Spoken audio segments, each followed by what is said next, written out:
Welcome to Robert Kiyosaki's The Business of the 21st Century. Robert Kiyosaki is recognized internationally as one of today's leading financial experts. The author of the best-selling Rich Dad, Poor Dad, his books have been translated into 51 languages in 109 countries and sold more than 28 million copies worldwide. Robert has spent his life educating people on how to attain financial freedom.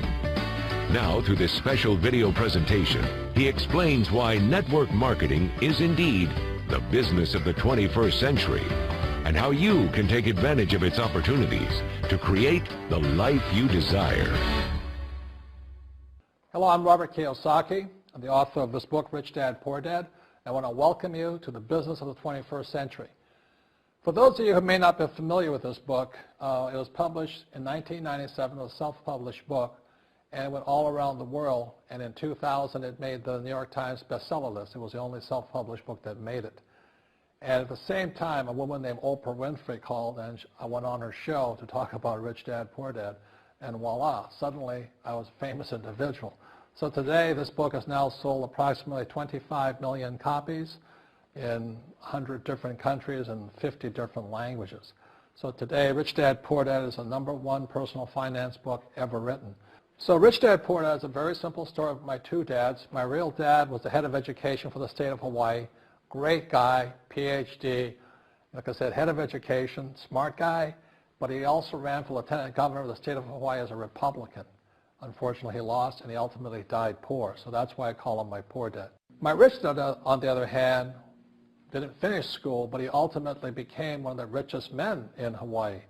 So he was my best friend's father, and starting when I was just the age of 9, my rich dad began teaching me about money and business and why the rich are getting richer and why there's this big gap between the rich and everybody else today. So Rich Dad is a very simple, true story about two fathers, Rich Dad and Poor Dad, tell their two sons about money.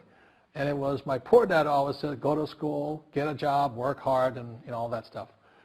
And my rich dad says, you'll never get rich doing that. You'll never be a free man. So that's kind of the differences. But if I would show you a diagram of the differences here, is that in financial education, this is very simply the difference. Because there's no financial education in our school, most people do not understand financial statements. So this here is income, expense, assets, and liabilities. And the reason my poor dad was poor, it was very simple. Because he couldn't read a financial statement because he don't have financial education in school. He was financially illiterate, although a PhD. And my poor dad always said, our house is an asset. And my rich dad said, your father may be well educated, but he can't tell assets from liabilities. So very simply, my rich dad said to me, assets, whether you work or not, put money in your pocket. So when a banker looks at your financial statement, the banker looks at this and says, oh, you have assets and you're putting money in your pocket. And if you look at your house, it's really a liability because every month it takes money from your pocket. Now I can hear people say, well, it's, I don't have any debt on it, but still every month you have insurance, you have upkeep and expenses to it. So very simply, the reason I'm a rich man today was I knew the difference between assets and liabilities. And I get richer and richer because every year I add more assets to my balance sheet here. And so that's one of the biggest differences. And as my rich dad often said to me, he says, son, my banker has never asked me for my report card. My banker wants to see my financial statement because it's your financial statement that shows how high your financial IQ is. How smart are you with money? If you're very smart with money, the banker will give you as much money as you want because you know how to make money with money. If you're not very smart about money, all the banker will give you is a credit card and a home loan. So those are some of the differences between my rich dad and my poor dad. And if you stay tuned, you'll find out how you too can create assets instead of liabilities. Because if you're going to survive in the 21st century, you need more assets than liabilities. The next thing I want to cover with you is one of the most important lessons my rich dad gave me, and it was called the cash flow quadrant. And what my rich dad explained to me is that there's 4 people in business. One are E's, employees. S stands for small business, self-employed, or specialist. B stands for big business, and I stands for investor. And the thing of note here is that most people who go to school are programmed for the E and the S side. For example, it was my poor dad who always said to me, son, go to school so you can get a nice, safe, secure job. And so my poor dad wanted me to be an employee. And since the time I was a kid, get a safe, secure job, steady paycheck, and benefits. Okay? I didn't want to be an employee. And I said, Mom and Dad, I want to be a rich man. And I fight with my dad. So my mother finally said, son, if you want to be rich, my mother was a registered nurse. And she said, if you want to be rich, the richest people I know are doctors. So my mom wanted me to come over here, be a specialist or a small business person. I said, there's only one problem with that, Mom. Doctors are really smart. And she says, you got a good point there. I'm not going to be a doctor. So I went to school. I have a Bachelor of Science degree. I can drive ships and I can fly planes. I flew for the Marine Corps. But I've never used any of that education because I wanted to become a business owner. So it was my rich dad who basically said to me, become a business owner and learn to be a professional investor. So one of the big differences here between these people is that it's called taxes. See, in 1943, in the U.S., the federal government passed a law that said employees had to pay tax before they got paid. So when you get your paycheck from your employer, you open it up, and voila, the government's always taken a sizable chunk of it. And the harder you work and the more money you make, the more money they take from you. So that's why it's not that good to be an employee, because you can never get ahead, because the more you work, more money you make, the greater they pay in taxes. Now, the doctors, the lawyers, and attorneys, accountants were all laughing, saying, oh, these guys, they're getting paying a lot of taxes. So naturally, the federal government changed the laws again. So in 1986 in the U.S., a thing called the 86 Tax Reform Act, and it basically took a lot of the benefits away from people who are self-employed, small business, doctors, and lawyers. So today in America, unfortunately, these guys pay the highest percentage in taxes. It is tragic.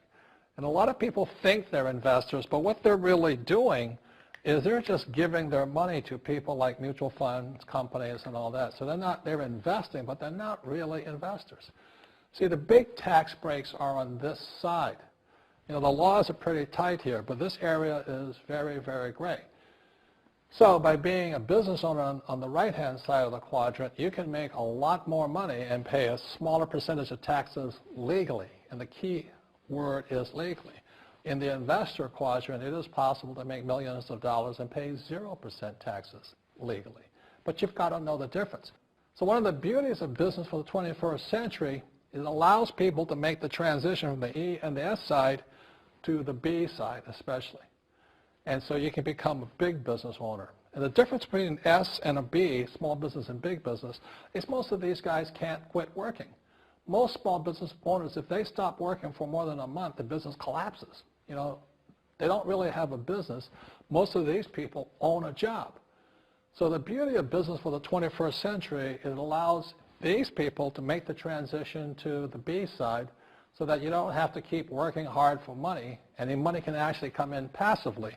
Then once you have your business up and running, then I always recommend you then begin investing with your excess cash, paying less and less in taxes. And that's the reason the rich are getting richer. In this section, I want to talk to you about a different kind of quadrant. Years ago, I found out there was 4 kinds of people in the world. One type are people who must be right. These people know all the right answers. They went to school. They know everything. You can't tell them anything. This is not a good business for them because their minds are too set. Another kind of person is a person who must be comfortable. The house could be on fire, but they're still watching TV, eating a hot dog, watching what's going on in the world. These people are toast because the world economy is not coming back. The world economy has moved on. And people who need to be comfortable will probably be left behind. So the people who need to be comfortable, you probably shouldn't talk to them because you only make them uncomfortable. And they're probably not going to make the move because number one priority is being comfortable.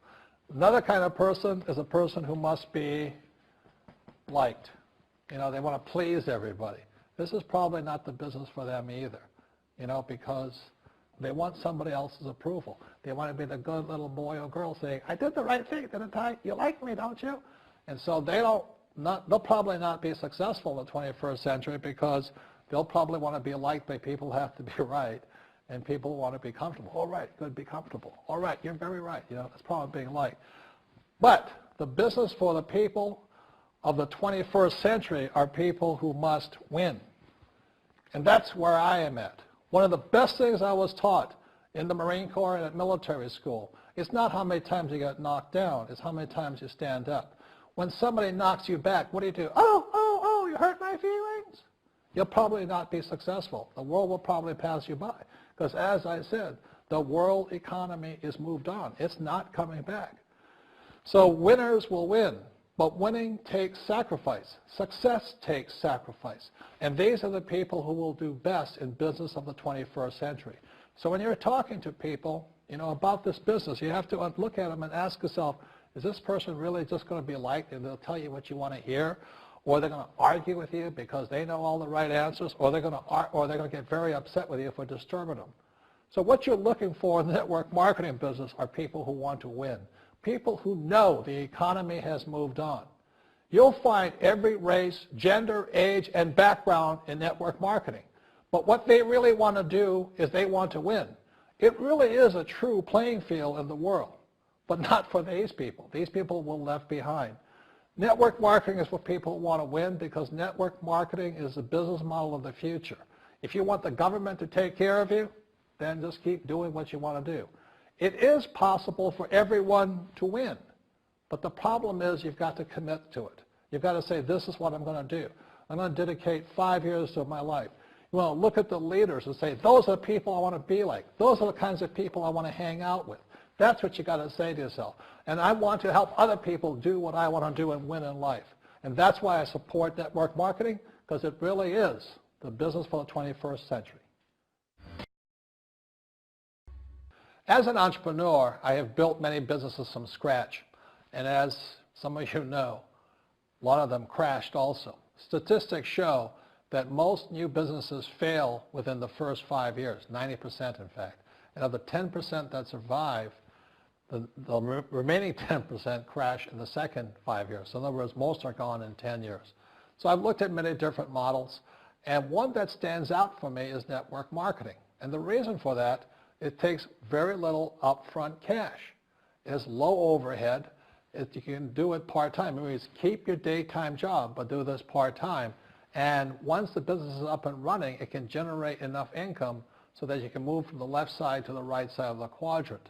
So let me tell you about my introduction to network marketing, because I had a very closed mind to it. Since I can build my own businesses, I said, why do I need a network marketing business? But about 15 years ago, I have a good friend, his name is Bill, and this guy is the best real estate investor I know. He has tons of assets in here. So I said, Bill, why did you start a network marketing business? And his answer was very simple. He says, it's my way of helping people. But more importantly, he says, the reason most people can't invest in real estate is because they don't have a business. They don't make enough money simply because taxes, debt, inflation, and retirement savings are killing them. They cannot even invest. So my friend Bill, who is a professional real estate entrepreneur, he says, I started a network marketing business so the people that worked with me could start their own business and then invest money with him.